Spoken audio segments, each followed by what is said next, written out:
जब तक ये शरीर हमारे पास है, ये भौतिक शरीर, इस शरीर के अंदर क्या है? शरीर के अंदर क्या है? आत्मा। आत्मा के 3 कवल होते हैं, पता है? 3 शरीर होते हैं। आत्मा होता है शुद्ध, आत्मा में कोई भी विकार नहीं होता है, कोई भी कलुषित नहीं होती आत्मा, किसी भी चीज का धब्बा नहीं होता है। आत्मा के ऊपर होता है कर्म। क्या होता है? कर्म का एक आवरण होता है, ठीक है, उसको बोलते हैं कर्म शरीर। उसके बाद होता है सूक्ष्म शरीर, उसके बाद होता है स्थूल शरीर। 3। हमें जो अभी शरीर दिख रहा है, ये कौन सा शरीर है? स्थूल है।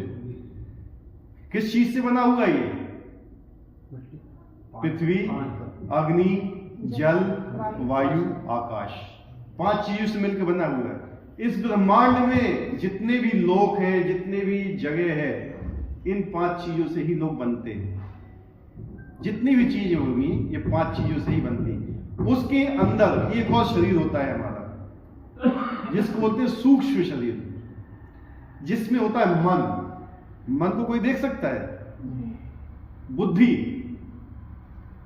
बुद्धि देखी जा सकती है।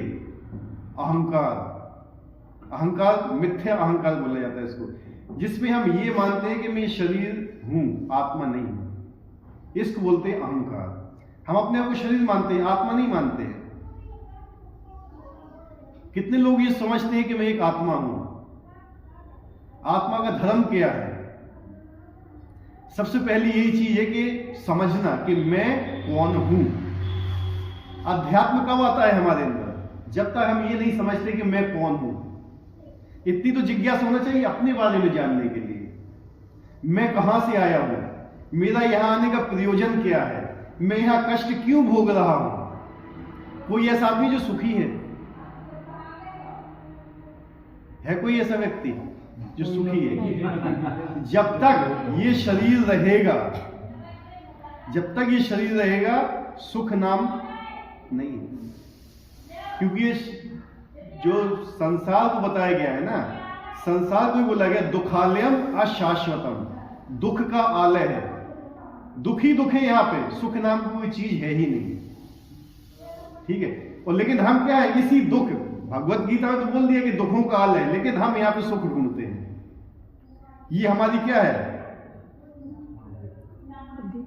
हमारी बुद्धि है कि हम यहां सुख खोज रहे हैं। जैसे जलाशय है, ठीक है, जलाशय में हम कोई चीज ढूंढ रहे हैं जहां पे हम पैर रख लें, नहीं मिलेगी हमें। हिमालय, हिमालय मतलब क्या होता है? जहां पे हिम हो, हिम मतलब होती बर्फ, वहां पे अग्नि नहीं मिल सकती हमें। ऐसे ये क्या है? दुखालय। क्या है? दुखालय अशाश्वत। और भगवान ने बोला अशाश्वत है, ये आज है कल नहीं रहेगा। लेकिन हम यहां क्या सोच के आते हैं कि हम यहां हमेशा रहने वाले हैं। हर आदमी की यही मेंटलिटी होती है कि हम यहां से कभी नहीं जाएंगे, हम यहां हमेशा रहने वाले हैं। और इस तरीके से अपना घर बार बनाते हैं कि हम हमेशा यही रहेंगे, यहां सुखी से नहीं, सुखपूर्वक नहीं है। और जितना भी हमारा प्रयास रहता है सुख प्राप्त करने के लिए ही होता है, लेकिन सुख प्राप्त नहीं होता है। हमारी इच्छा होती है सुख प्राप्त करने की, लेकिन नहीं होता। भगवान यही बताते हैं भगवत गीता में कि ये तुम व्यर्थ में प्रयास करो, क्योंकि तुम्हें यहां सुख मिल ही नहीं सकता है। सुख मिलता है कहां पे? वैकुंठ। कहां? वैकुंठ का मतलब क्या होता है? जहां पे कुंठा नहीं है। कुंठा मतलब होता है दुख, जहां पे किसी भी प्रकार का दुख नहीं, उसको बोलते हैं वैकुंठ, ठीक है। तो भगवान हमें बताते हैं, भगवान हमें बताते हैं गुरु परंपरा के माध्यम से हमें कैसे रहना चाहिए, हमारा गंतव्य क्या है, हम कहां से आए हैं, ठीक है। ये सब चीजें भगवान ने किसमें बताई है? भगवत गीता में। और लेकिन इसी को लोग पढ़ना नहीं चाहते हैं। पढ़ने की तो बात दूर, इसको लोग घर में भी नहीं रखना चाहते। कहते हैं लड़ाई हुई थी, है? ऐसा नहीं है। तो महाभारत, महाभारत क्या है? महाभारत पढ़ के देखिए, महाभारत के अंदर ही भगवत गीता है। यही एक ऐसा शास्त्र है जिसको भगवान ने अपने मुंह से बोला हुआ है, और कोई दूसरा शास्त्र नहीं है जिसको भगवान ने बोला। 700 श्लोक हैं इसमें, 700 श्लोक हैं, ठीक है। और भगवान ने बोली है, किससे बोली है? हैं? भगवान ने अर्जुन से बोला हुआ है। अर्जुन कौन था? गृहस्थ था। लोग कहते हैं गृहस्थ होकर पढ़ने के लिए नहीं है। अर्जुन क्या थे? गृहस्थ थे। अर्जुन की कितनी पत्नियां थी? 5 पत्नियां थी अर्जुन की। और फिर भी उन्हें भगवत गीता को वो किस जगह सुना? युद्ध भूमि में। युद्ध भूमि में क्या हुआ था? शंख बज चुका था, शंख बज चुका था। और शंख बजने के बाद कभी भी कोई अर्जुन को मार नहीं सकता था, क्योंकि शंख अभी बज चुका है। तो उसके बाद भगवान ने अर्जुन को भगवत गीता सुनाई। क्यों सुनाई? क्योंकि अर्जुन क्या सोच रहा था? अर्जुन क्या सोच रहे थे कि मैं अपने भाई बंधुओं को मार रहा हूं। अपनी पहचान किससे कर रहा था? वो शरीर से। सबसे बड़ी बात यह थी कि अपनी पहचान वो शरीर से कर रहा था, और शरीर के ही संबंध से वो सबकी पहचान कर रहा था। अगर आज मेरा जन्म हिंदू परिवार में हुआ तो मैं हिंदुओं को भाई बहन मानूंगा, मुसलमान को क्या मानूंगा? तो ये क्या है? किस उससे कर रहा हूं? मैं अपने शरीर से कर रहा हूं पहचान, आत्मा से पहचान नहीं कर रहा हूं। आत्मा तो क्या है? भगवान का अंश है। और जहां पे भी जितनी भी आत्माएं हैं सब हमारे भाई बहन हैं। कि हम उस हिसाब से देखते हैं किसी को? नहीं, हम पहचान शरीर से करते हैं। मैं ब्राह्मण हूं, मैं क्षत्रिय हूं, मैं वैश्य हूं, मैं शूद्र हूं, मैं ब्रह्मचारी हूं, ये क्या है? गृहस्थ हूं, वानप्रस्थ हूं, सन्यासी हूं। इस हिसाब से हम अपने शरीर की पहचान करते हैं, अपने लोगों की पहचान करते हैं। लेकिन वास्तव में ऐसा नहीं। भगवान ने सबसे पहले ही अर्जुन को बोला था, तुम अपने आप को पंडित समझते हो, मूर्खतापूर्वक बातें कर रहे हो। अर्जुन की सबसे पहले शब्द यही थे। अर्जुन अपने आप को बहुत महान समझता था कि मतलब आज युद्ध होगा तो ये लोग मर जाएंगे, स्त्रियां विधवा हो जाएंगी, धर्म का नाश हो जाएगा। लेकिन वो ये नहीं सोच रहा कि आदेश कौन दे रहा है। अर्जुन को एक कर्ता भाव था, बल्कि मैं कर रहा हूं। यही कर्ता भाव हमारे अंदर भी होता है कि मैं कर रहा हूं, जबकि हम कुछ भी नहीं कर रहे हैं। कितने लोग अपनी मर्जी से सांस लेते हैं?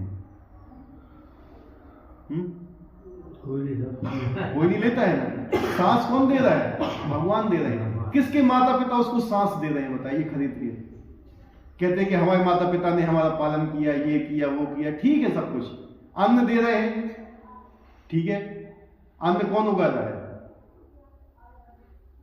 जाइए उस जगह पे, ये देखिए कि हम क्या करें। एक दिन सूरज निकले तो क्या काम कर लोगे आप? हैं? उसका नियंत्रण कौन कर रहा है? भगवान। हम उसको भूल जाते हैं। वो हम क्या समझने लगते हैं कि मैं कर रहा हूं। जहां पे ये मैं की भावना आई, बस वहीं गया आगे। हम कुछ भी नहीं कर रहे। हमारे में इतनी शक्ति भी नहीं है कि हम दूसरे दिन सो के उठ भी जाए। सोने के बाद उठ जाना भी अपनी बस की बात नहीं है। उठाते भी भगवान ही है हमें। और भगवान किस लिए उठाते हैं? कि ये बंदा मेरे नाम का भजन करेगा। लेकिन फिर भी हम नहीं करते हैं। जब माता के गर्भ में कोई शिशु होता है जो एक पवित्र होता है, मतलब शिशु, उसको 100 जन्म पहले के याद होते हैं। वो भगवान से यही प्रार्थना करता है, मुझे इस नरक से बाहर निकालो, मैं तुम्हारा भजन करूंगा। लेकिन जब निकालते हैं भगवान तो माया उसको पकड़ लेती है, सब भूल जाता है। ठीक है, तो यही है। तो भगवान यह साधु के बारे में हमें बताया जाए। साधु कौन होता है? साधु वही होता है जो अपने आप को आत्मा समझता है। क्या? कि मैं शरीर नहीं, मैं आत्मा हूं। ज्ञान यही समाप्त नहीं होता है। अब मैं शरीर नहीं, मैं आत्मा हूं, इससे आगे क्या है? आत्मा का क्या काम है? आत्मा का काम है भगवान की सेवा करना। क्या है? भगवान की सेवा करना ही आत्मा का कर्तव्य है। चैतन्य महाप्रभु ने यही बोला है, जीवेर स्वरूप नित्य कृष्ण दास, हम भगवान के सेवक हैं और हम सेवक ही बने रहेंगे। हम स्वामी नहीं बन सकते हैं, लेकिन हम क्या है, स्वामी बनने की कोशिश करते हैं। तो भगवान कहते हैं जाओ स्वामी बन के देखो, तब माया फिर हमें यहां लाते मारती है। यहां पे हम आए हैं स्वामी बनने के लिए, मालिक बनने के लिए, लेकिन क्या कोई बन पाता है मालिक? नहीं। तो मेन चीज यही है कि हमें अपना स्वरूप समझना चाहिए कि हमारा स्वरूप क्या है। हम एक आत्मा है, हमारा काम है भगवान का भजन करना, भगवान की सेवा करना। क्या लेके आए थे हम? ठीक है, वो लेके भी कुछ नहीं आएंगे, लेके आए थे। दिखता है, लोग बोलते कुछ लेके नहीं आए थे, लेकिन आए थे अपने पुराने कर्मों को लेके आए थे आप भोगने के लिए, और यहां से अपने कर्मों को ही लेके जाएंगे आप। जो व्यक्ति इस जीवन में जितना भजन कर लेगा ना, उसके साथ जाएगा वो। कुछ भी हो जाए, भजन नहीं छूटना चाहिए। ये आज के श्लोक में भगवान बताना चाहिए। निरंतर नित्य भाव से जो मेरा भजन करता है, हमारे अंदर किसी के अंदर भी इस पूरे ब्रह्मांड में इतनी शक्ति नहीं है कि अपने दम से वैकुंठ धाम पहुंच जाएगा। किसी के अंदर इतनी शक्ति नहीं है। शिव जी भी बोलते हैं कि मेरे अंदर भी इतनी शक्ति नहीं है कि मैं अपने दम पे भगवान के धाम पहुंच जाऊं। नहीं, वहां लेके कौन जाएगा? स्वयं भगवान जाएंगे आपको लेके। भगवान स्वयं लेके जाएंगे, या उनके कोई दूत आएंगे आपको ले जाने के लिए, या उनके कोई पार्षद आएंगे, या उनके जो वैष्णव होते हैं वो आएंगे आपको लेने के लिए। हम अपने दम से नहीं पार कर सकते हैं। और कब आएंगे वो लोग? जब भगवान हमसे प्रसन्न होंगे। और प्रसन्न कब होंगे? जब हम भगवान की सेवा करेंगे, और सेवा हम करना चाहते नहीं। हाँ, आप स्वर्ग लोग चले जाओगे, महान लोग चले जाओगे, सब जगह चले जाओगे, लेकिन वापस आ जाओगे। क्षीण पुण्य मर्त लोकम विशंति। स्वर्ग जाओगे, पुण्य क्षीण होंगे, वापस जन्म होगा आपका, फिर यहीं आओगे। देवता भी मनुष्य जन्म पाने के लिए तरसते हैं। जो ये जन्म मिला है ना हमें, देवता भी तरसते हैं क्योंकि इसी जन्म से ही हमारा कल्याण होगा। इसको कर्म योनि बोलते हैं। क्या बोलते हैं? कर्म योनि।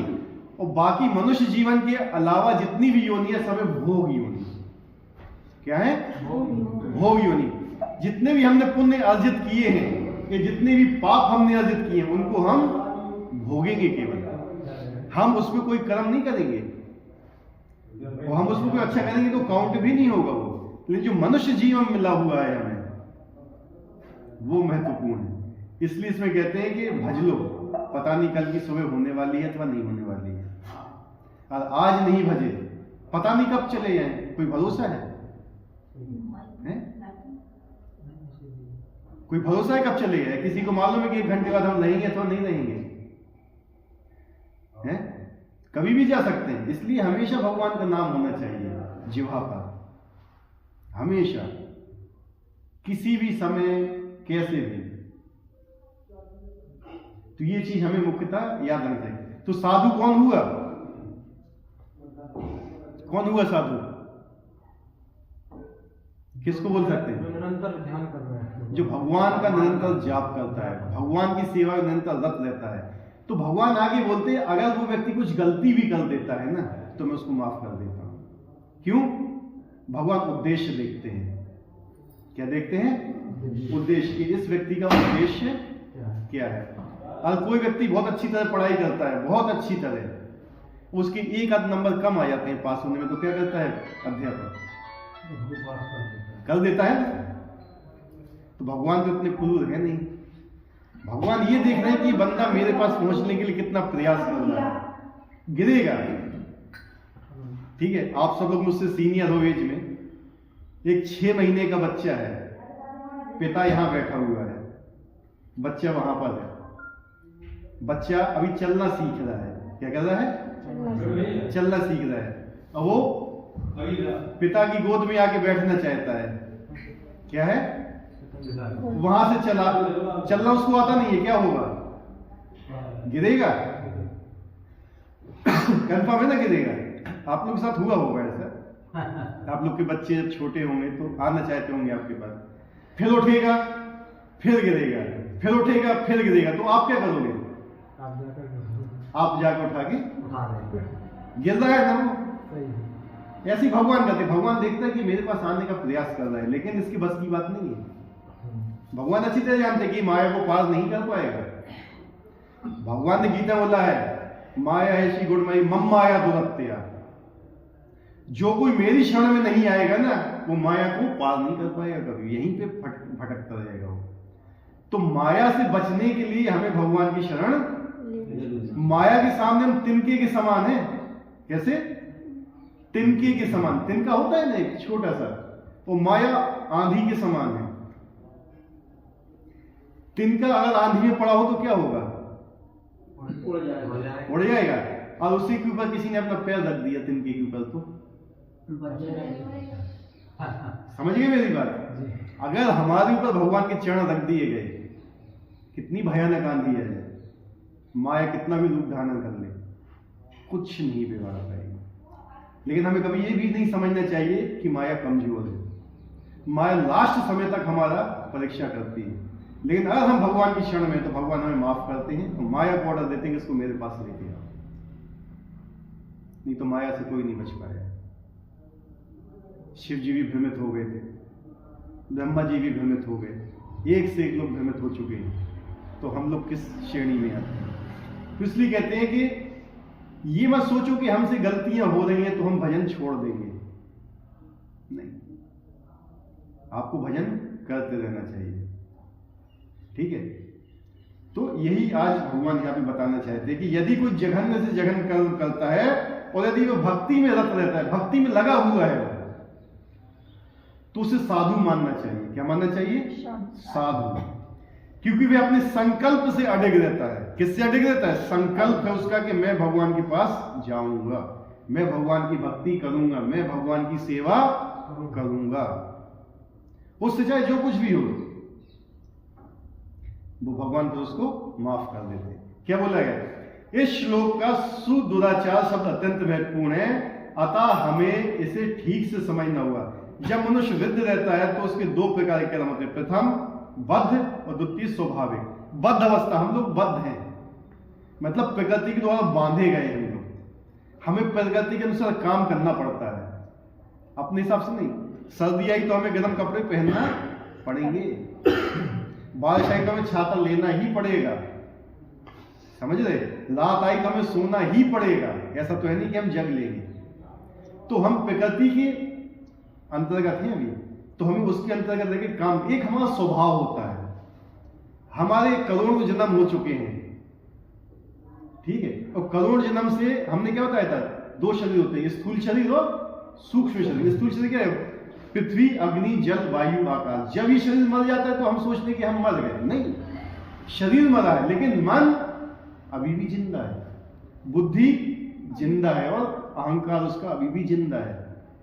तो मृत्यु के समय, जिस समय उसका शरीर छूटा था, कैसी चेतना थी उसकी, कैसा मन था उसका, कैसी बुद्धि थी, उसको दूसरा शरीर मिलेगा, ठीक है? तो उस हिसाब से शरीर बनता है, लेकिन मृत्यु नहीं होती है। जब तक हमारा मन पवित्र नहीं होगा, बुद्धि भगवान की सेवा में नहीं लगेगी, हमारा ये अहंकार नाश नहीं होगा कि मैं भगवान का सेवक हूं, तब तक हम यहीं पे भटकते रहे। तो मेन क्या है? जो हमारा सूक्ष्म शरीर है, हमें उसको कंट्रोल करना। मन कैसे पवित्र होता है? कैसे पवित्र होता है मन? मन पवित्र होता है मंत्र से। इससे मंत्र, जो मन को तारे उसको बोलते हैं मंत्र। इसलिए भगवान चैतन्य महाप्रभु ने क्या दिया हमें? महामंत्र। क्या दिया है? हरे कृष्णा कृष्णा कृष्णा हरे हरे, हरे राम राम राम हरे हरे। तो जब ये भगवान का नाम जाप करोगे आप, तब आपका मन शुद्ध होगा, पवित्र होगा, ठीक है? बेसिकली हमें कंट्रोल करना है अपने मन को। भगवान ने बोला कि तुम अपने मन को कंट्रोल नहीं कर सकते हो। गीता में बोला था, अर्जुन ने भगवान को बोला था कि भगवान हे कृष्ण, मैं वायु को वश में कर सकता हूं, इतनी शक्ति है मेरे पास, लेकिन मन को वश में नहीं कर सकता। ये गीता में भगवान से पूछा था।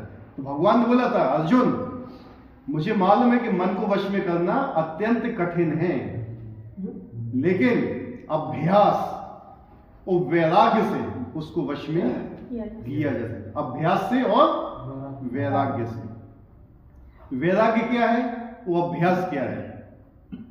वैराग्य शब्द बना है बिना राग का। राग यंत्र, राग क्या होती है? आसक्ति होती है। क्या होती है? आसक्ति। किसी भी चीज के प्रति आसक्ति होती है। हमारी आसक्ति ज्यादातर किस चीज के पीछे होती है? हमारा धन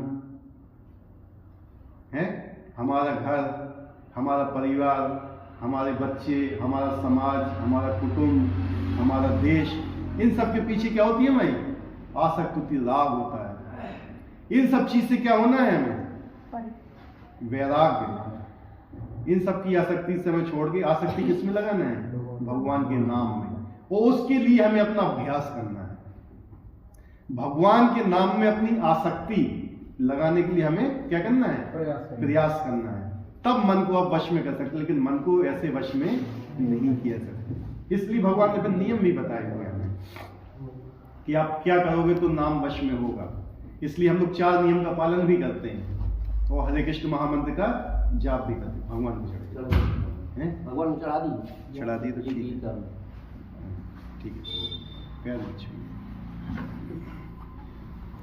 तो क्या बोल रहे थे हम? अभ्यास और वैराग्य से मन को वश में किया जा सकता है। ठीक है। और बुद्धि कब शुद्ध होती है? मन तो होता है मंत्र से शुद्ध। बुद्धि कैसे शुद्ध होती है? जब विचार शुद्ध होते हैं। जब हमारी बुद्धि को कोई उच्च बुद्धि वाला कंट्रोल करता है, जिसको बोलते हैं गुरु की शरण लेना। बिना गुरु की शरण लिए आप अपनी बुद्धि को कंट्रोल नहीं कर पाओगे। क्यों? जब गुरु की शरण में लेते हैं तो हमारी बुद्धि का नाश हो जाता है कि अब हम अपनी बुद्धि से कुछ नहीं करेंगे। अब जो गुरु हमसे बोलेगा वो हम करेंगे। तो जब तक गुरु की शरण में नहीं जाओगे तब तक नहीं होगा। तो वही गुरु आपके अहंकार को भी, क्योंकि अहंकार इतना सूक्ष्म होता है ना, आप अपनी बुद्धि से नहीं समझ सकते हो। हमारी इतनी बुद्धि नहीं है कि हम ये समझ सके कि हम क्या गलत कर रहे हैं, क्या सही कर रहे हैं। लेकिन जब एक कोई गुरु होता है जिसकी बुद्धि आपसे बहुत ऊंची होती है, वो समझ सकता है कि आप क्या कर रहे हो गलत और क्या सही कर रहे हो। वो फिर आपको बताएगा। फिर जब आप उसके हिसाब से चलोगे तब आपकी बुद्धि वश में होगी। तो जब तक ये मन, बुद्धि और अहंकार है हमारे अंदर, हमें जन्म लेना पड़ेगा। तो सबसे अच्छा तरीका क्या है ना, मन को भगवान के नाम में लगा दो, बुद्धि को भगवान की सेवा में लगा दो, तो अपने आप को समझोगे मैं कृष्ण का दास हूं। बस इससे ज्यादा कुछ नहीं करना है, खेल खत्म। भगवान कहते हैं बस इसी का ही तुम्हें प्रयास करना है। वो ये नहीं कहते कि इसके लिए तुम्हें घर बार छोड़ना पड़ेगा, नहीं। घर में रहते हुए भी, चाहे घर में रहो, चाहे मंदिर में रहो, चाहे धाम में रहो, चाहे आश्रम में रहो, चाहे जंगल में रहो, लेकिन सदा हरि का नाम। जब तक हरि का नाम चल रहा है तब तक आपकी सुरक्षा है। किसका नाम चल रहा है? हरि का नाम। भगवान का नाम जब तक आपकी जिह्वा पे है और आपका शरीर भी छूट जाता है ना, तो सीधा पहुंचोगे भगवत धाम। क्यों पहुंचोगे? क्योंकि शरीर त्यागते समय आपकी जिह्वा पे क्या था? मन क्या सोच रहा था? भगवान का नाम, भगवान का चिंतन कर रहा था। इसलिए जाप होना चाहिए, हमेशा भगवान का चिंतन होना चाहिए। अगर आप चिंतन भी नहीं कर पा रहे तो अपनी लाइफ को इस हिसाब से रखिए कि आप भगवान के लिए ही सब कुछ कर रहे हैं। जैसे ये मंदिर बना हुआ है कि नहीं? किसके लिए ये? भगवान की सेवा है सर।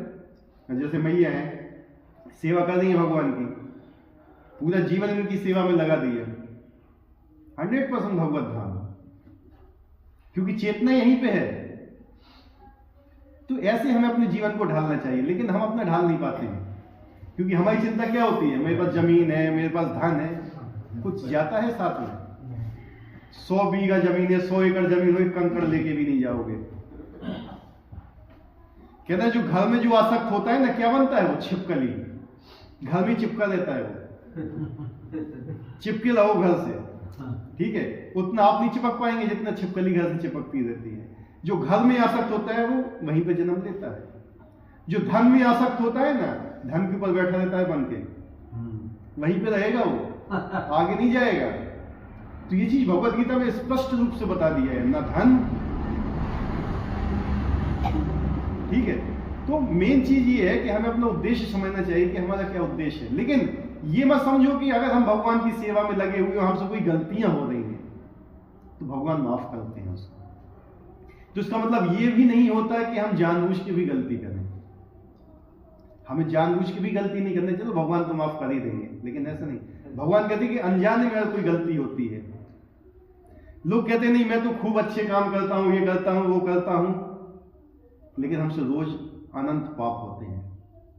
अभी हम लोग वहां से यहाँ तक आए, पता नहीं कितनी चींटियां मरी होंगी, पानी पीते कितने कीटाणु मरे, कौन लेगा?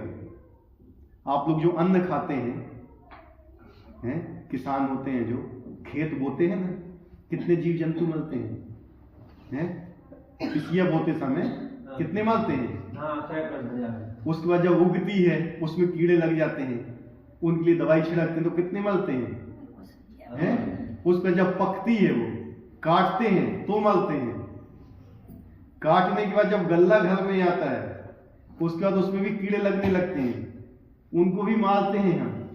और जब वो पूरा पिसने के बाद जब रोटी बन के आती है सामने आपकी, वो सारे पाप उस रोटी में होते हैं। किसमें होते हैं? क्यों? वो सारे पाप, वो रोटी कैसी आई? उन पापों से होते हुए आई वो रोटी। और जब वो रोटी आप खाते हो तो वो सारे पाप आप खाते हो, तो उन पापों से कैसे बचोगे? रोटी तो खानी है ना। इसलिए क्या करते हैं हम? भगवान को भोग लगाते हैं। क्या करते हैं? हम अपने लिए कुछ नहीं कर रहे। हम खेती किसके लिए कर रहे हैं? भगवान के लिए। हम प्रसाद किसके लिए बना रहे हैं? भगवान के लिए। और भगवान के ऊपर कोई कर्म, कोई पाप काम नहीं करता है। जब भगवान को आप क्या अर्पित करते हो? भोग। क्या? भगवान को क्या लगाते हो? और जब निकल के आता है तो क्या होता है? वो प्रसाद, यानी कृपा। क्या होती है? आपने भोग लगाया, पाप है उसमें खूब, लेकिन जब भगवान ने उसको टच कर लिया, भगवान की दृष्टि उस पर पड़ गई तो शाद बन गया वो। अब आप खाइए, एक भी पाप नहीं लगेगा आपको। तो हमें अपनी जिंदगी इस तरह से ढालना चाहिए कि हम इन पापों से बचें। सबसे मेन चीज यही पे है। पाप होते हैं सबसे ज्यादा जीभ से। आज जीभ कंट्रोल में हो गई ना तो पूरा शरीर कंट्रोल में हो जाता है। कहते कि 4 अंगुल की जीभ है ना, ये 6 अंगुल की 6 फुट के आदमी को बर्बाद कर देती है। केवल यही एक चीज है। क्या क्या हम नहीं खाते हैं, सोचो। बिना भोग लगाए भगवान को, बिना अर्पित किए। और भगवान ने गीता में बोला हुआ है कि मैं क्या खाता हूं? पत्रम पुष्पम फलम तोयम। पत्ती, पुष्प, फूल, पत्रम पुष्पम फल, फल और जल। भगवान ने 4 चीज हमसे मांगी है। क्या मांगी है? पत्ती, फूल, फल और जल। इसमें से 4 चीज कौन सा मनुष्य बनाता है? ईश्वर की। कोई बनाता है? भगवान ने कोई ऐसी चीज मांगी है आपसे जो आपकी हो? भगवान ने कहा ये 4 चीज मुझे अर्पित कर दो बस। लेकिन किससे? प्रेम से। भगवान की जरूरत नहीं है। राधा रानी जो भगवान की रसोई बनाती है ना, रोज ऐसी डिश बनाती है, कभी रिपीट नहीं होती है दोबारा। क्या भगवान हमारा खाने के लिए आते हैं? क्या नहीं। भगवान केवल भूखे हैं हमारे प्रेम के। उनको प्रेम चाहिए हमसे। लेकिन हम लोग क्या है, खुद के लिए तो बना लेंगे 56 भोग, भगवान को लगा लेंगे माखन मिश्री, जा तुम माखन में हमने मिश्री लगी तुम खाते हो। भगवान को अपने घर की तरह समझिए। सबसे पूज्य वही है भगवान। अगर हमारे घर में कोई वृद्ध व्यक्ति होता है, सबसे बड़ा मतलब जो सबसे सीनियर होता है हमारे घर में, हमारा उसके प्रति क्या कर्तव्य होता है बताइए? सबसे बड़े है ना, उनकी सेवा करना होता है ना। जब भी हमारे यहाँ कुछ बनेगा तो हम उनको पूछेंगे कि नहीं पूछेंगे? ये ऐसा नहीं कि हम उनको छोड़ देंगे, चलो यार वो तो बुढ़े हो गए, रहने दो यार। नहीं, उनके पास जाएंगे, उनसे पूछिए, उनके लिए समय निकालेंगे, उनके पास बैठेंगे जाके। कि हम कहीं भगवान के पास जाते हैं बैठने के लिए? हैं? कभी नहीं जाते। कि भगवान को आपने बात करने की कोशिश की भगवान से, भगवान की कुछ ऐसा समय निकालो अपनी जिंदगी में कि आप भगवान के सामने बैठो, वो अपने हृदय को खोल के रखो भगवान के सामने। ये देखो कि मैं कितना गया बीता हूं। आपके अंदर जो कमी है वो भी भगवान को बताओ कि भगवान मेरे अंदर ये कमी है, लेकिन मैं इससे नहीं निकल पा रहा हूं। क्या मेरे अंदर कमी है? ये कमी तो हर व्यक्ति के अंदर है, हमारे अंदर भी, आपके अंदर भी है, और जितने इस ब्रह्मांड में लोग हैं, जीव, सबके अंदर कमी है। लेकिन कौन भगवान को बताता है? अगर हम अपनी कमी, अपनी बीमारी को डॉक्टर को नहीं बताएंगे तो क्या होगा? बताइए। आज मैं बीमार हूं, मैं डॉक्टर के पास जाता हूं, डॉक्टर पूछता है क्या बीमारी है, कहते हैं मैं तो बढ़िया हूं। डॉक्टर क्या करेगा? आपको कहेगा जाओ फिर घर, है कि नहीं? लेकिन जब आप अपनी बीमारी बताओगे कि मुझे ये है, यहाँ दर्द है, वहां दर्द है, फलाना हो रहा है, ठिकाना हो रहा है, तो वो क्या करेगा? आपको दवाई देगा ना। डॉक्टर क्या करेगा? दवाई देगा आपको। लेकिन हम ये भगवान को नहीं समझते, भगवान को बताना नहीं चाहते हम ये सब चीजें। भगवान के पास जाइए, अपनी कमियां बताइए कि भगवान मेरे अंदर ये कमी है, मैं आपके पास आना चाहता हूं, मैं आपकी सेवा करना चाहता हूं, लेकिन मेरे पास इतनी शक्ति नहीं है। मुझे समय दीजिए, मुझे बुद्धि दीजिए, मुझे शक्ति दीजिए कि मैं आपकी सेवा कर सकूं। हम अंदर शक्ति भी नहीं है, शक्ति भी भगवान के द्वारा दी हुई है। जिस समय हिरण्यकश्यप को जानते हैं ना सब लोग, कौन था? हिरण्यकश्यप ने प्रहलाद महाराज से पूछा था कि तू किसकी शक्ति से मेरे अगेंस्ट में इतना बोल रहे हो तुम?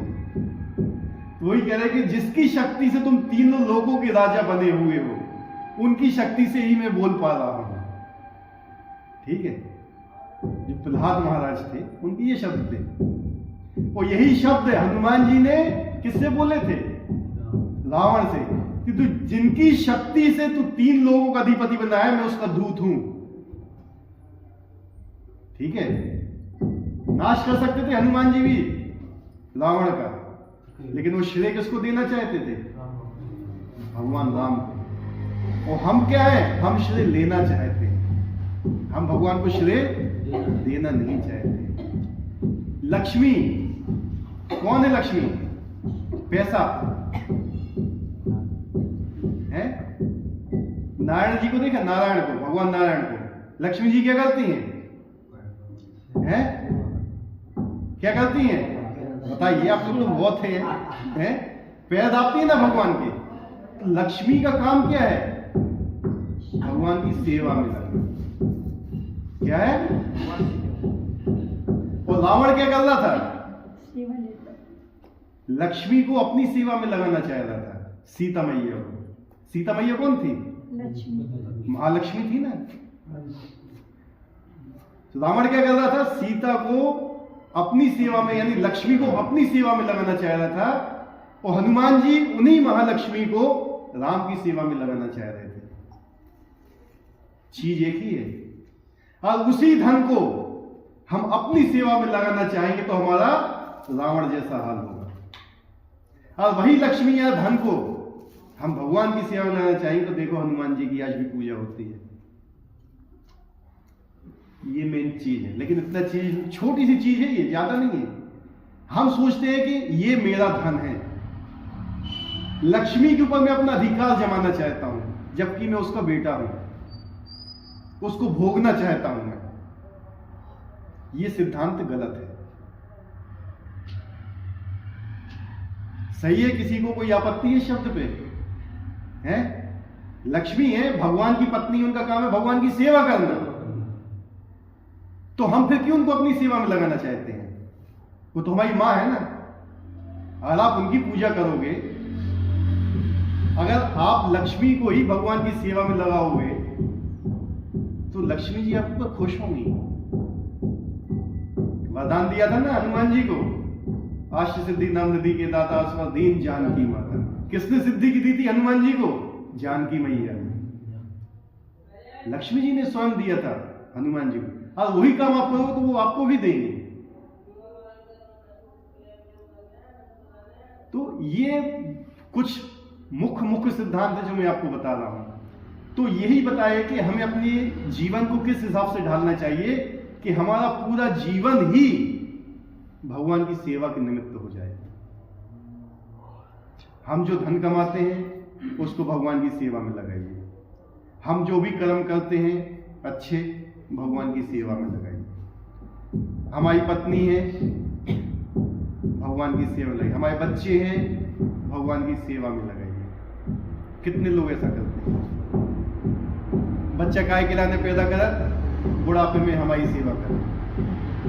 अब भगवान की सेवा में जा रहा हो तो वह मना कर देंगे, नहीं होता नहीं जाओ, कोई जरूरत नहीं होता जाएगा बाबा बनने की, ऐसी बोलते हैं माता पिता भी।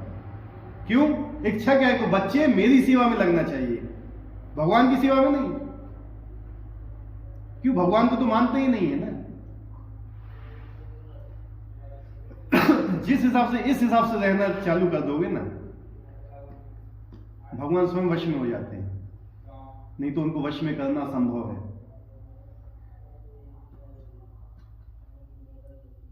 ठीक है, विभीषण ने क्या छोड़ा था भगवान के लिए? भाई। भरत ने महतारी छोड़ा था ना, विभीषण ने भाई, भरत ने मां, प्रहलाद महाराज ने पिता, गोपियों ने अपने पति, सबका त्याग कर दिया था। आप जितना त्याग भगवान के लिए करोगे, भगवान उतना त्याग आपके लिए भी करेंगे। आप एक कदम भगवान की तरफ बढ़ाओगे तो 100 कदम वो आपकी तरफ बढ़ाएंगे, और आप एक कदम पीछे लोगे तो 100 कदम वो भी आपसे पीछे जाएंगे। बस प्रयास हमारा होना चाहिए कि हमारा प्रयास कितना है। भगवान केवल प्रयास देखते हैं कि इस व्यक्ति ने कितना प्रयास किया हुआ है, उसी का फल देते हैं, कि वो जानते हैं कि नहीं आ सकता है मेरे पास। इसलिए क्या बोला है कि हमेशा जो नित्य लगा रहता है इसी प्रकार से अपना जीवन ही इसी हिसाब से ढालो। भगवान को अपना पिता मानो, भगवान को नहीं तो कोई अपना पुत्र मान के भी भजता है, कोई भगवान को मित्र मान के भी भजता है, कोई भगवान को अपना स्वामी मान के भी भजता है। भगवान से संबंध बनाइए। जब तक संबंध नहीं बनेगा भगवान से, तब तक आप आगे नहीं बढ़ पाओगे। जब तक एक लड़का और एक लड़की की शादी नहीं होती है, समझना बात को, उनके बीच में कोई संबंध नहीं होता है। जब संबंध नहीं होगा तो कोई सेवा भी नहीं होती। कोई भी चीज देख लो आप कहीं पे भी, लेकिन जब उनका संबंध स्थापित हो जाता है कि हाँ मैं इनकी पत्नी हूं, ये मेरे पति हैं, तो पति अपना कर्तव्य निभाता है, सेवा करता है, पत्नी भी अपना करता है। लेकिन जब तक संबंध नहीं है और पति उससे बात करना चाहेगा, मतलब उनकी शादी नहीं हुई है अभी, ना उनका संबंध पक्का हुआ है, और वो दोनों मिलते हैं, तो उसको क्या माना जाएगा? गलत माना जाएगा कि नहीं? है कि नहीं? लेकिन जब उनकी शादी में आपको एक दूसरे की सेवा करे, संबंध स्थापित हो गया। जब तक संबंध स्थापित नहीं हो, जब तक सेवा हो ही नहीं सकती है। माता पिता का संबंध है, पिता पुत्र का संबंध है, दोस्तों का संबंध, जब तक संबंध नहीं है, जब तक अपना भगवान से संबंध नहीं बनाएंगे ना, हम उनकी सेवा नहीं कर पाओगे। सबसे पहले हमें भगवान से अपना संबंध बनाना चाहिए। हम किस स्वरूप में भगवान की सेवा में लगे, उसके लिए है केवल एक ही चीज, हरे कृष्ण महामंत्र का जाप कीजिए। जब आप जाप करेंगे आपका हृदय शुद्ध होगा। हृदय शुद्ध होगा, आपको अपना स्वरूप याद होगा, अपने आप याद आएगा कि मैं भगवान की किस सेवा के लायक हूं। अपने मन से मत लग जाना कि मैं इस चीज में लगा हुआ हूं। उसके लिए क्या है, जब तक आप भगवान का नाम जाप नहीं करोगे आप आगे नहीं बढ़ सकते। पहला कदम यही है, भगवान के नाम का जाप। और वो क्या, हरे कृष्ण कृष्ण कृष्ण हरे हरे, हरे राम राम राम हरे हरे। जो ये महामंत्र है, ये कलयुग का महामंत्र है। कलयुग से ये आपकी रक्षा करता है। किससे रक्षा करता है? कलयुग से। कलयुग के जितने प्रभाव होते हैं ना, उनसे बचाएगा ये आपको, अगर आप इस महामंत्र का जाप करोगे। 1 माला करो, 2 माला करो, 3 माला करो, 4 माला करो, जितनी भी आप कर सकते हैं, जितना भी समय है। समय क्या है? समय किसने दिया आपको? समय किसका है? आपका तो समय है नहीं, समय तो पूरा भगवान ने दिया है ना। कितना घंटे दिया एक दिन में भगवान ने? 24 घंटे ना। तो क्या हम 24 मिनट भगवान को देते हैं क्या उसके लिए? है? एक घंटे भी नहीं देते। है? एक घंटे भी नहीं वही है ना कि ये देखो कि हमारी स्थिति क्या है। जो व्यक्ति आपको 1 लाख रुपए दे रहा है, आप उसको 100 रुपए नहीं दोगे लौटा के, तो कहां से व्यवहार चलेगा बताइए? है? एक व्यक्ति ने आपकी बिटिया की शादी में आगे 1 लाख रुपए जमा कर दिया, ठीक है आपकी बिटिया की शादी, आप उसके यहाँ व्यवहार करने नहीं गए, तो क्या होगा? है? तो यही देखिए भगवान ने हमें क्या नहीं दिया है। आप देख भी नहीं सकते और सूरज नहीं उगेगा तो, सूरज एक दिन नहीं उगेगा तो आप देख भी नहीं सकते हो, काम करने की तो बात ही अलग है। ठीक है, वायु ना चले तो एक सांस भी नहीं ले पाओगे आप। वही वायु से जो हमारे अंदर प्राण की वही भगवान की दी हुई है। जो खाना हम खाते हुए ना वो भगवान पचाते हैं। भगवान ने गीता बोला अहम वैश्वानरो भूत्वा, मैं तुम्हारे पेट में जाके वैश्वानर अग्नि के रूप में तुम्हारे खाने को मैं पचा रहा हूं। हम नहीं पचा, हम तो केवल खाने से मतलब है। पचा कौन रहे हैं? भगवान पचा रहे हैं। तो देखिए भगवान की कृपा कितनी है हमारे ऊपर। वो हम भगवान के लिए क्या कर रहे हैं? वो हम ऐसे लोगों के लिए कर रहे हैं जो कभी हमारे काम आएंगे ही नहीं। जितने भी बड़े से बड़ा रिश्तेदार हो, जितना भी तुम्हारा क्लोज हो, एक पति पत्नी नव विवाहित, अभी अभी पति और पत्नी की शादी हुई है, नव विवाहित, तो एक कमरे में रहना पसंद करते हैं, राइट? लेकिन उसमें से किसी एक का शरीर छूट जाए तो क्या कहेगी वो? और उसके पति ही मतलब चला गया, क्या कहेगी कि इसको यहां से लेके जाओ? बोलेगी कि नहीं? कौन लगता है घर के अंदर, बताइए मुझे। जितना लोग उसको आलिंगन करते सब छूट गया एक ही चीज में। तो क्या चीज थी? उसका शरीर था, आत्मा थी। शरीर को तो ले जाते भाई, इसको ले जाओ तो बदबू मानने लगेगा ये। शरीर तो हम है नहीं, वो हम क्या मानते हैं अपने आप को? शरीर। तो ये मेन चीज है। ये छोटे छोटे बेसिक चीजें बता रहा हूं बस आप लोगों को। यही मेन चीज है कि जिस दिन ये हमने समझ लिया, बड़े से बड़ा रिश्तेदार भी शमशान के आगे नहीं जाएगा आपके साथ। पत्नी भी जो सबसे करीबी वो भी आपके साथ शमशान तक नहीं जाएगी। सबसे करीबी कौन होती है? वो आपके शमशान तक नहीं जाएगी, यही छोड़ देगी वो आपको। जितने भी नाते रिश्तेदार होंगे शमशान तक, उसके आगे कोई नहीं जाएगा। अग्नि देके सब वापस अपने काम में लग जाएंगे। उसके बाद कौन जाता है आपके साथ? उसके बारे में सोचिए जरा। आपके हृदय में परमात्मा के रूप में भगवान विराजते हैं, वो आपके साथ जाते हैं। भगवान बोले आप जिस भी योनि में जाओगे मैं उस योनि में आपके साथ रहता हूं। वो आपको याद दिलाता हूं कि तुम कौन हो, और मैं उसी चीज के अंदर कहता हूं कि कब जीव मेरे तरफ मुड़े और मेरी शरण में आए और मेरा भजन करे। भगवान की इच्छा है। और जिस दिन से आपने भजन करना स्टार्ट कर दिया, उस दिन से भगवान आपकी लाइफ में हस्तक्षेप करने लगेंगे। बस मेन चीज है भजन नहीं छूटना चाहिए, किसी भी तरह हो, गिरते पड़ते किसी भी तरह भजन आपको करना है।